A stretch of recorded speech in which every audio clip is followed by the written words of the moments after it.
Hello, everyone. I am so excited to be kicking off the webinar here. I am joined by John Thompson, Chief Revenue Officer at IGT Solutions, and Trista Miller, Managing Director of Global Service Delivery at American Airlines. We are going to be discussing how to build a successful proof of concept. So we're at a time where there are so many new technologies out there. So it is really critical to ensure that stakeholders are bought into every decision that we're making and they really understand the value of the technology when we embark on these new ventures. So very excited to be having this conversation. Welcome, Tristan and John. Thank you. Thanks. Okay, Glad to so be here. before we dive into everything that we're going to talk about today, I'd love it if you could both just share a little bit about your background and your current role, and we can start with you, Trista. Okay, well, thanks. So as you mentioned, my name is Trista Miller, and I am currently the Managing Director of Global Service Recovery at American Airlines. And I spent about the last year here. Prior to that was in the airline industry as well, doing similar work. So I've been kind of an aviation geek now, coming up on a decade. Prior to that was spent most of my time in telecom, and fun fact, did a little bit of a stint as a construction superintendent, Wow. but have really grew up in the contact center, and then moved over into more of the strategy side and the practitioner side of customer experience.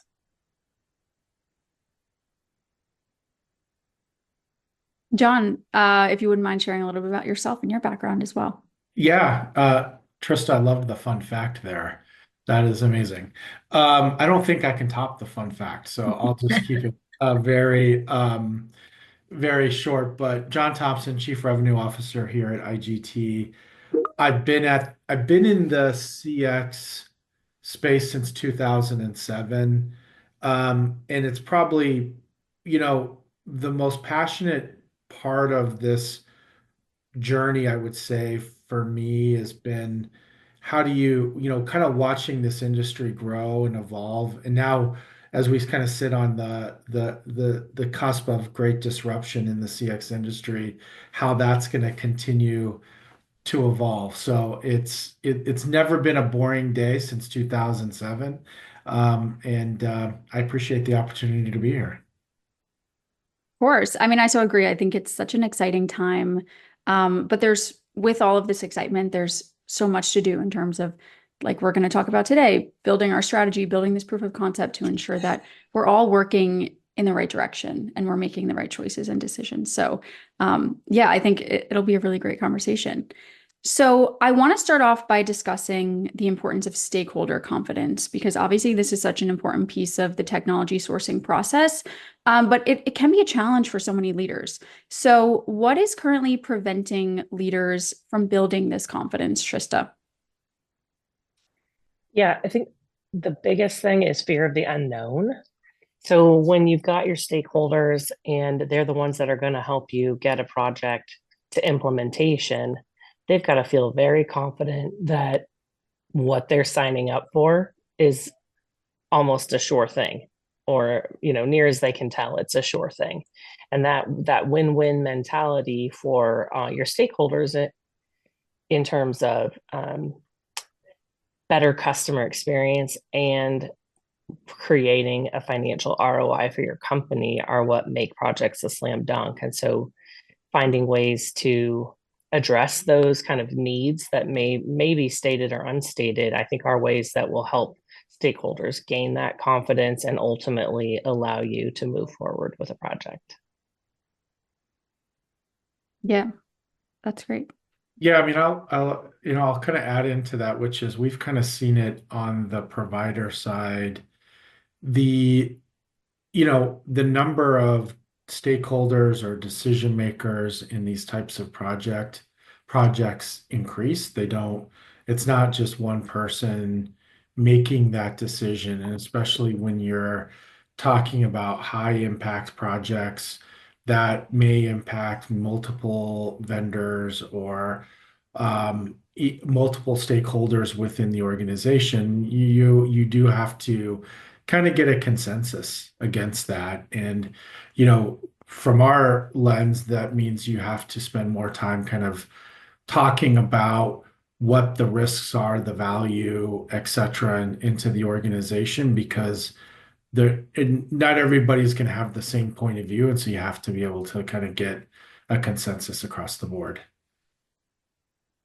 Yeah, I mean, really great advice. And also, Trista, I think it's so true. We're all thinking that, when we invest in technology, we need it to be the sure thing, and we need to make sure that we have everything aligned to make sure that we're making the right choices and decisions, and everyone needs to be on board, like you mentioned, John. So I so agree.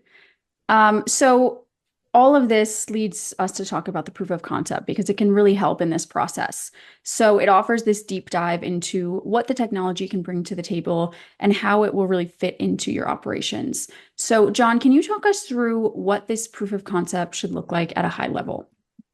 Yeah, I mean, I think at a high level, like it's like anything you do, whether that is if you're piloting a project or in the technology space, developing a proof of concept is, I think, like in my mind, the first couple things, and it was some great advice from Trista's organization, was how do you bring in all of the stakeholders into the organization that even are ones in which are not commonly you think you would bring in, but the that includes procurement, right? Because they have to have a stake in how a proof of concept's measured. How do you build the success measurements internally?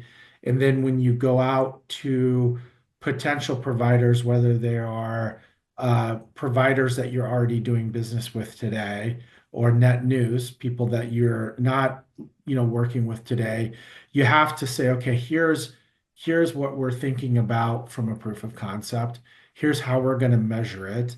And then here's what we think the impact statement is.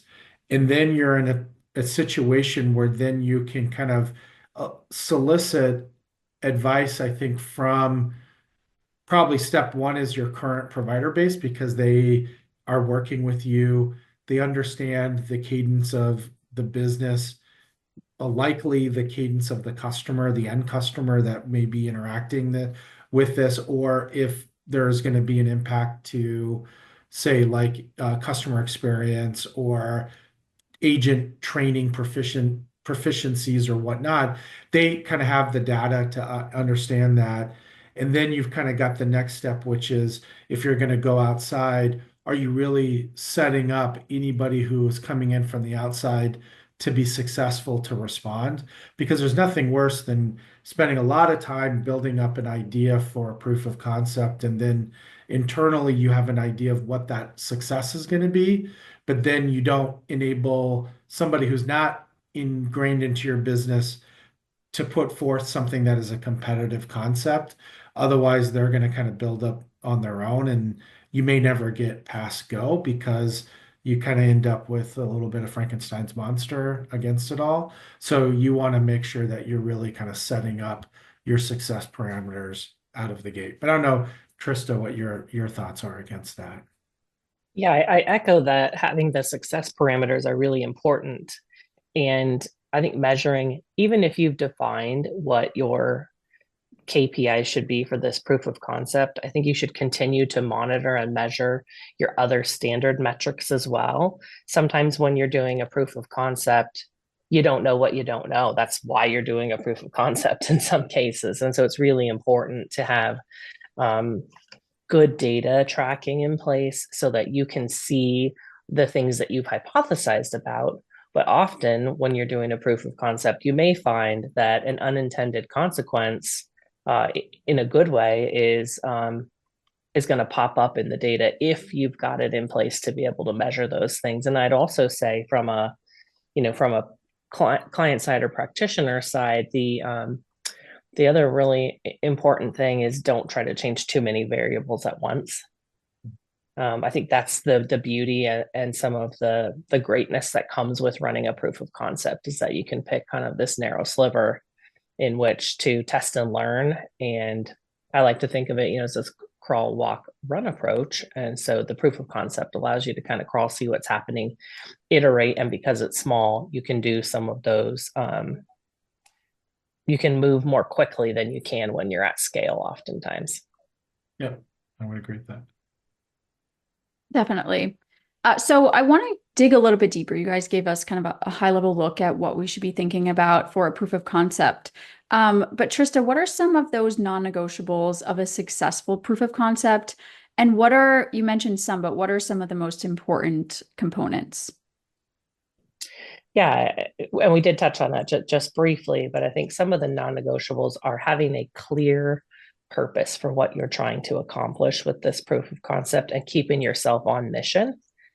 Often when you are looking at technologies, you start to try to boil the ocean, and that's really not going to help you be successful. You've got to stay laser focused on the one thing that you're trying to test. You can have a vision for where you want to go if it's successful, but you can't get there unless you prove it out in the beginning. So I think that's really important. The other thing I would say that's non-negotiable is definitely data tracking. And another non-negotiable would be frequent check-ins with your stakeholders. You've gotten their buy-in to bring this idea or technology or new IT build into your ecosystem, and they want to know if they put their money on the right horse here. And so that continuous communication about what's happening, how's it going, the changes that you're making, those are all going to be things that allow you to continue to be successful. Even if this particular POC doesn't work out, it gives them the confidence that you've got a framework in place so that the next time you want to bring something, they're more open to hearing about it and helping you move forward in that direction. Yeah, it's interesting because like I was thinking about this was it's really fun if you're on the like on our side of the ledger to come to potential clients or current customers with like these big T transformational ideas and you want to like put like all these ideas that you have out there because you think it's going to impact the business, but sometimes I look at it like if you fill the plate with too much, you don't know where to start, and then Mm-hmm. no project gets started because people are like, nope, it's too much, too fast. And that's the beauty, I think, of a great POC is you're really narrow in your thinking and not, it's like a little T as Katie, our CEO, likes to say, it's like a little T transformation. It's taking a small bite of the apple and saying, hey, is this really going to be impactful? And then you're, Trista, to your point, if you're measuring it the right way and you're saying, hey, here's how we're going to measure it, here's what success looks like. And then if you see that in the POC, then you're able to kind of maybe take another bite of the apple in the same spot to kind of continue to drive that. But I think most big, especially in this day and age, whether it's generative AI or whatever, any of those projects end up at a standstill is I think they are too aspirational. And so when things are too aspirational, people don't know where to start. And that's the beauty, I think, of a great POC. Yeah, I mean, it sounds like both of you had the same sentiment that a POC allows you to start small and really take it on in a more practical way, which I think is what so many people are looking for right now. Because there's just so much out there and there's so much to do. So breaking it down and really making it feel like you're making moves, even if it's just with little projects and on that path forward, I think is just a nice way to look at it. And it makes it feel a lot more accessible at a time when things can just feel really overwhelming. So, Trista, I'd love to hear if you have any examples or case studies that you want to share that really showcase a highly successful proof of concept. And how did you maybe build stakeholder confidence in that initiative? Yeah. Love to talk about a proof of concept that I did a while back where we looked at the customer's journey in the first kind of 30 days after they started doing business with a company I was with. There were multiple touches happening across the enterprise trying to get this customer to either contact the contact centers less or better understand how to use their equipment or trying to upsell them into more more programming than they previously had. And so there were these competing interests, and the end result was that we were in effect spamming our customers. And so the proof of concept that we looked at, we said, what if we changed the communication structure for these customers and created kind of a more bespoke experience where instead of hitting them with a bunch of communications, we intentionally contacted them at one point in their journey, and we gave them this really high touch experience. And what would that do? Would that help them with some of these other things? And so we started doing that with this sliver of customers. And to my point earlier about the data that you track sometimes can surprise you. We thought that this was really a contact rate reduction play. And so, and it was absolutely, we saw success there. But what we also saw was that later on, these folks were happier. Their net promoter was up because we were contacting them less in all these other channels. And they better understood how to operate their system, which then came with some of those other enhancements that we talked about with regards to upselling and better understanding their equipment and those types of things. And so that POC allowed us to change the technology that we were using and kind of expand and scale into a more broadly distributed new customer outreach program. And the way that we built the stakeholder confidence there was that we had to show them kind of the mess that it was today. And I think that's something important that we didn't talk about earlier as it relates to stakeholder confidence, but helping leaders understand that there's actually a problem is sometimes the first step in something like this, so that their minds are open to the idea of something new, trying something new. And so that was really the first step, I think, in our stakeholder confidence building process is here's the issue. We're talking to these customers. I don't remember what the exact numbers were. Let's say it was like 30 times in 20 days.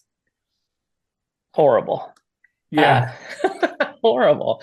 But then, yeah, as we measured the data, we started seeing the things that we had hypothesized about were coming to fruition. But then there was this aha moment in a different category that we really weren't expecting to see. We hadn't said we would see improvement there, but we did see that. And so that kind of created the snowball effect of allowing us to start moving more quickly and more quickly and more quickly with our with that technology to do this new program and then bring it to scale. Yeah, I mean, it's funny you mentioned something, Trista, that's like the data you uncover with some of this kind of guides you in a different place. I mean, we're in the middle of a POC with a customer for a training as a service and kind of taking the training that they have today and making it, kind of adding in some agent assisted technology behind it to improve the overall process and how training is delivered. Because we all know that you know everybody learns differently, number one, but as a functional, agents are getting younger, and the younger people learn differently than the past. And so how do you kind of build training modules that account for multiple generations of learners in the contact center? So really important. And so you think, okay, the outcome of this POC is to drive better proficiency. That seems like the biggest no-brainer. Like the more proficient an agent is at doing their job, the better they'll be, and the more productive they'll be faster, right? One of the data points that kind of got uncovered during this POC was it had a direct impact on attrition. So the more comfortable that agents were kind of coming out of this, the less they were, attriting because they were less surprised about what the role entailed. I mean, I think it's like you can go into any job, and if you're in the middle of training, you think job's going to be one thing, and then you actually like show up and you're like, oh, this is way different than I thought. it is even more exasperated in the contact center because when you start taking real calls, you're like, oh, wow, this is actually very hard. Like, nobody calls a contact center because they're happy or they're going to tell you that you're doing a great job. And as probably Trista, you can say to, there's no one ever goes, oh, good job. You guys got me there on time today. It's usually the opposites, right? And so as that usually is an impact to attrition because agents don't feel comfortable. They didn't maybe get the curriculum delivered the way, and then when they were in taking kind of real live calls, they let like, I don't want to do this anymore. And so when we were doing this, agents were coming out a lot more comfortable, a lot more aware, and more adaptive to the learning styles, which then you can kind of show back to your point, Tristan, on getting stakeholder confidence. You can go back to the internal stakeholders and say, hey, this PLC was successful because not only were we getting people more proficient, but look at the impact to attrition as well. And then I think it's easier for probably leadership in organizations that aren't spending every day in the contact center to wrap their head around why that matters. And so those I think are some really good points. This is kind of a small example of how we've kind of done it on our end as well. Yeah, I mean, And I'd such. almost bet, yeah, I was just going to say, John, and I bet in that example that, another byproduct was improved customer experience from those folks as the agents went through their glide path. When they get to proficiency more quickly because they feel more comfortable, they're able to do a better job, which ultimately reduces costs for a company and improves customer experience, which is what we're all really trying to get to. Yeah, there's a lot of like, you're 100% right. There's a lot of grind into an agent's day-to-day job. And if you can get them proficient and comfortable, then they're really kind of focused on the thing that really matters is solving the customer problem versus trying Mm-hmm. to like navigate all the policies and procedures to get to the desired outcome. Yep. Yeah. Really great examples on both sides. And I think you both talked about the kind of unintended benefits of these projects and how you're able to really see how they impact your organization, which is exciting. And I think without starting small, you'd never get to that conclusion because if you change too many things at once, you'd never be able to pinpoint it on that one thing. So I'm sure it's really helpful to be able to kind of look at it at a small scale and see the entire impact that it has on your organization, which is very cool. So, John, I want to ask you about the solution provider's role in this process. How can they partner with leaders in this space to build this proof of concept, and what role should they play in the process? I think it's like, so I mentioned this at the start. I think it's kind of twofold, right? So you have two buckets of solution providers.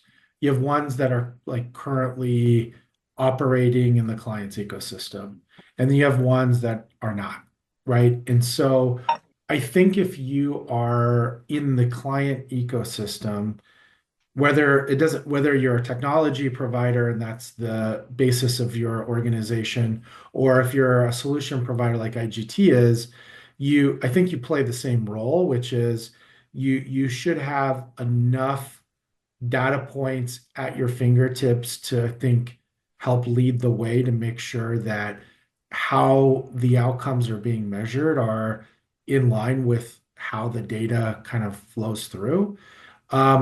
And I really do believe like it's going to sound weird coming from somebody who is typically competing in these environments to say you should be open to having challengers in play. Like, of course, I'd love it if every client was like, nope, we're just going to go with you. We trust you like invariably to do a great job. That would, yeah, that is utopia that doesn't exist. I think you have to embrace that your partner is going to seek advice from other providers, and if you have enough confidence in your ability to communicate and show value in the solution, then you shouldn't be afraid of others out there in the space doing the same thing. What I think the current embedded provider can do is kind of help lead the way to say, hey, here's where we see some of the points of issue and where we know you should be focusing on, because especially from our end, we're a lot of times the front end for that for our customers. And so we can help lead the way there too. And then I think if you're into the other bucket and you're not engaged directly with the potential client, it is really asking the right questions of measurement, of outcomes, of timings, so that I think it's really easy to be like, especially if you're not working with a current customer, to be the yes provider, to say, yep, we can do it. Yep, yep, yep. Like I think it's, if I was kind of sitting in Trista's chair, I'd be a little skeptical if people would just say yes all the time. Like you'd want to challenging questions like, hey, have you thought about this or what's that? Because in a POC, you want to be successful. And as a result, you're wanting to get as much information as possible to get to that. And so that's a couple of thoughts I have kind of coming from both ends of of the the stake, I guess. Yeah, and I think from my side, what you said is true. As a on on the business side, it might be easier to bring a POC to bear in your company if you've already gone through all that contractual work and they're in your ecosystem. To your point, they already know you. Hopefully they're looking at your data like you're looking at your data. And so that can sometimes be a great way to dip your toe in the water on something new, technology or otherwise, to see if this theory you have is actually going to play out. Um, the other thing I think that solution providers can help us with, whether they're already working with your company or not, is that they've got some of those industry best practices, right? We're an airline, so we know a lot about airlines. And some of our solution providers work with many other industries besides airlines. And so they can tell us about what other industries might be doing that help us think about our customer experience differently. And I think that's a really important thing to think about as someone who's working to improve the customer experience, because our customers are no longer comparing their experience to the other experiences solely within that industry. They're thinking about their experience across all industries and ease of doing business. Buying this airline ticket, is it as easy as checking out at the grocery store or buying a pair of shoes online and those types of things? And so, or being serviced, same thing. So we really do need to I think look up a little bit outside of our own vertical and see what else is happening. And sometimes I think our solution providers can help us with that kind of cross-functional purview. Yeah, I love what you said there, because I couldn't agree more, because it's one of the things, I think that's a misnomer that we end up living in verticals in this space because that's how we're always looking at the data. And to your point, Trista, customers don't view it that way. And if you look at yourself as how you are as a customer, we're in this space, so inherently you might do that because we work and live in it every day. But I can tell you, like, for instance, my wife doesn't have a distinction between how she interacts with our, the people that we buy internet from, to Amazon, to American, et cetera, because to her, it's all one big experience as a customer. And I love the concept of how do you draw in best practices where reasonable to make the the customer experience better. And are there other organizations that have figured out points in the customer process that can make it better?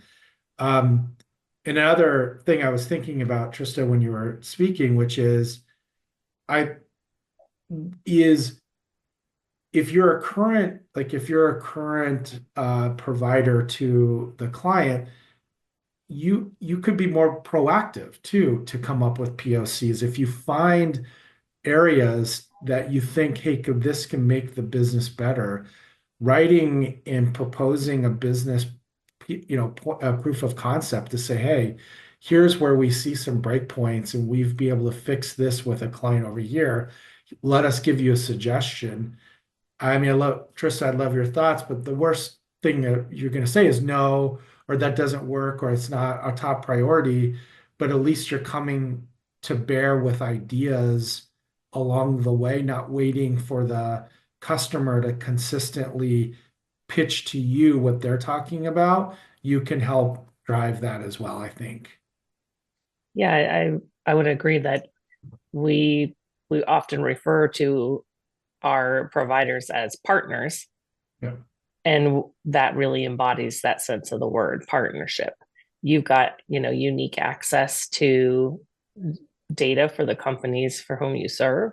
And so I do think that it's really important and valuable for, my side of the house to hear from our partners on the things that they're seeing. They may see something that's in our blind spot, and they may be able to help us think about those things. Now, uh, um, there's always competing interests, and so there's no guarantees that those things are going to move forward. Certainly, like, if you see those places for opportunity and you're able to make an intelligent business case using the data you already have access to, it's certainly something that I think would be up for consideration, given the landscape that's with the provider, because we all are working to provide our customers with the best experience we can. And you may be uniquely positioned, or providers may be uniquely positioned to help customers like American Airlines or others see places where there could be that win there,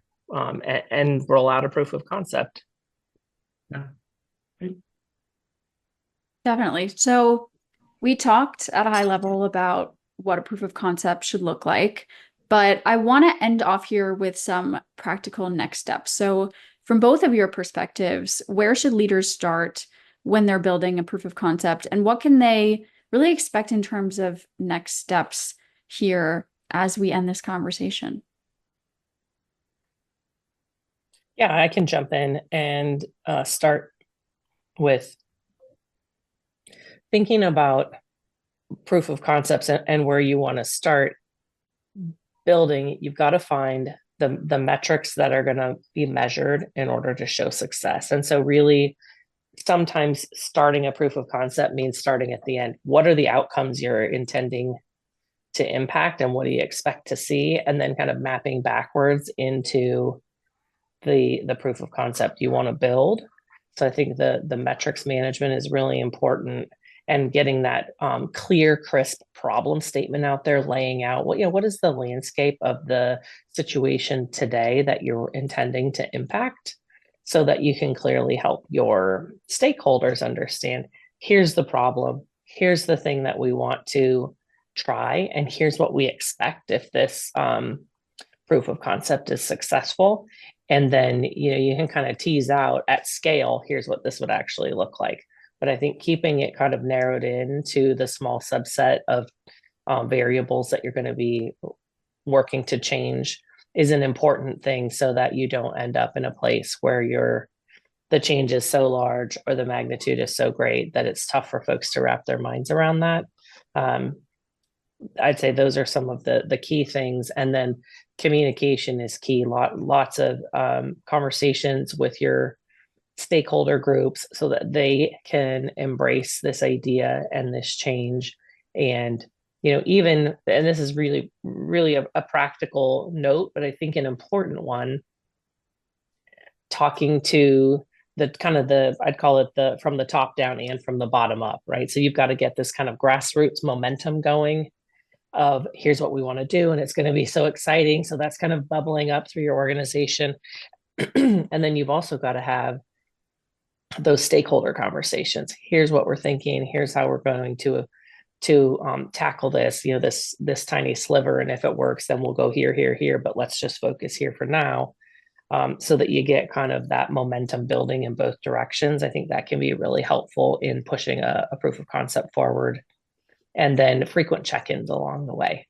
Help people understand what you're doing, how it's going, how you're innovating in the midst of the process. Because the reality is your proof of concept at launch is probably not going to look the same when you decide to put it at scale. And so that innovation cycle along the way, be prepared for that innovation and be ready to use your data to help you make intelligent changes so that if successful, you can deploy it at scale. Yeah.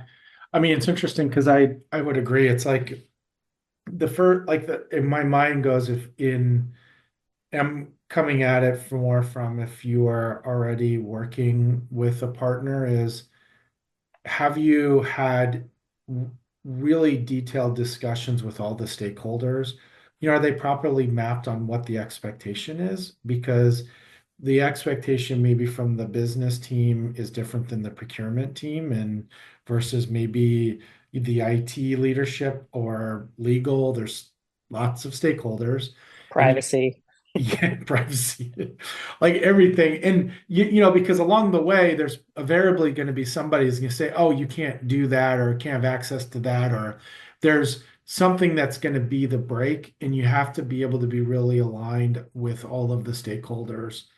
But I go back to like, if you are a provider, are you really along the way listening to the customer? Because we have access a lot of times in discussions around in weekly business reviews, monthly business reviews, quarterly business reviews of where there's friction going on in the customer, where maybe they're trying to solve certain challenges, things that are priority, along with maybe what you're hearing on the ground as a provider.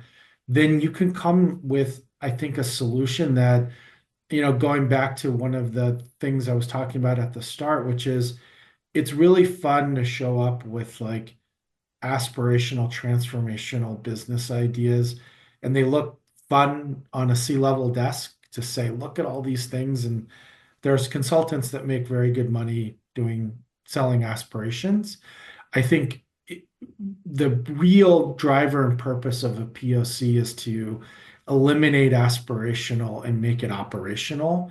And then realizing, I love kind of what you were saying, Trista, towards the end there, is knowing that it's going to evolve and be different as you scale it. How do you tweak the knobs along the way to know that's likely going to be the outcome? And all stakeholders are along for the ride and I think if they're kind of everyone's on the same boat, you're able to get to that desired outcome, and everyone feels good about what the project entailed and then what the end result is. And I think that's, in my mind, kind of the power of a POC. Yeah, I love that. I love the aspirational to operational because that's how we get things done. So Yeah. thank you both so much for joining us. I so appreciate you sharing your insight. I feel like our audience really got to see the picture of how this all comes together, what the impact will be, and how they can execute, which is so important and so helpful. So thank you both for joining and sharing your knowledge. Yeah, thank you. Thanks, Trista. Thank you. Thanks, Brooke. All right. Bye.